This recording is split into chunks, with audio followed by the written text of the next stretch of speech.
Nous vivons tous dans un monde qui fluctue. Nous devons être capables d'évaluer les menaces.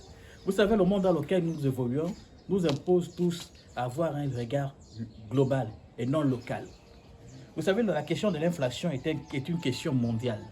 Au niveau aujourd'hui, il faut toutefois noter que la crise de Covid-19, il faut adjoindre à cela aussi la crise actuelle, c'est-à-dire que la guerre en Ukraine, tout cela a conduit inexorablement à une inflation mondiale. Aujourd'hui, notons que la Russie est un grand fourvoyeur de pétrole. Et nous pouvons voir qu'au niveau de l'essence à la pompe, le prix a augmenté. Et aujourd'hui, la question du blé. Parce qu'il faut noter aussi que la Russie est le premier producteur mondial de blé. Et le cinquième producteur mondial de blé n'est autre que l'Ukraine. Voilà pourquoi vous pouvez constater dans beaucoup de pays l'augmentation de la farine. Pendant tout le monde au Gabon, ça fait sensiblement plus de 2 mois, nous avons l'augmentation de la baguette de pain. Donc tout cela n'est pas lié, n'est pas propre au continent. Retenons qu'à chaque fois qu'il y a de l'inflation au niveau du continent, cherchez à savoir, informez-vous sur la question, est-ce que ce sont les produits qui sont importés ou tout simplement c'est les produits qui sont locaux? Quand ce sont les produits importés, généralement, il y a une inflation lorsque l'inflation est au niveau mondial. C'est ce qu'on appelle l'effet domino. Mais comment réduire le taux d'inflation? Généralement, l'institution ou encore l'organe la plus habilité pour réduire le taux d'inflation n'est autre que la Banque centrale. Au niveau de l'Europe, nous avons la Banque centrale européenne. Au niveau des États-Unis, nous avons la Fed. Au niveau de l'Afrique centrale, nous avons la BAC et au niveau de l'Afrique de l'Ouest, nous avons la BCAO. On n'est pas très loin, quelque chose comme ça. Donc, quel est le rôle de cet organe? Généralement, la Banque centrale, qu'est-ce qu'ils font? Ils jouent sur le taux directeur pour pouvoir réduire l'inflation. C'est quoi le taux directeur? Le taux directeur, généralement, c'est le fait que... je vais prendre un exemple accessible. Supposons que vous partez prendre un crédit auprès d'une banque. Lorsque vous partez prendre un crédit auprès d'une banque, généralement, votre banquier vous fait comprendre que les intérêts vont être peut-être de 5 ou 7%. Maintenant, le taux directeur auprès de la Banque centrale, c'est l'intérêt que les banques commerciales prennent de l'argent pour pouvoir contracter un prêt au niveau de la banque.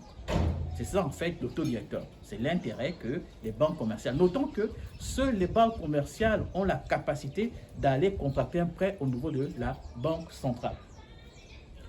Qu'est-ce qui se passe? Pour réduire le taux directeur, généralement, la Banque centrale décide, pour réduire l'inflation, autant pour moi, la Banque centrale décide d'augmenter le taux directeur. C'est-à-dire que si le taux directeur était à hauteur de 10%, ils peuvent l'amener à 17 voire 18%. Pourquoi? Parce que lorsque les banques commerciales vont aller contracter un prêt au niveau de la Banque centrale, vu que le taux directeur est élevé, ils seront plus ou moins pas aptes à aller prendre ce taux directeur élevé. Et il y a comme un effet domino, un effet de domino. Au niveau des personnes qui sont dans l'administration publique ou privée, lorsqu'ils vont auprès de leur banque contracter un prêt, ils vont constater que le taux d'intérêt va augmenter. Donc, vu que le taux d'intérêt a augmenté, cela va amoindrir les investissements, amoindrir aussi la consommation.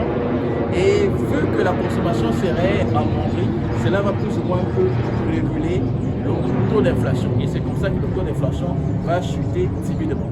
Lorsqu'on va constater que le taux d'inflation a plus ou moins chuté, de peur de connaître la désinflation, quelque chose que nous avons expliqué largement dans l'une de nos vidéos, qu'est-ce qui va se passer? La Banque centrale va décider de réduire à nouveau son taux directeur. Donc, retenez que pour réduire le taux directeur, pour réduire le niveau d'inflation dans un pays ou encore dans une zone économique, il faut tout simplement jouer avec ces leviers qui n'ont autre que le taux directeur. Bon, la diminution. J'avoue que là, je me suis adressé un peu à un public averti.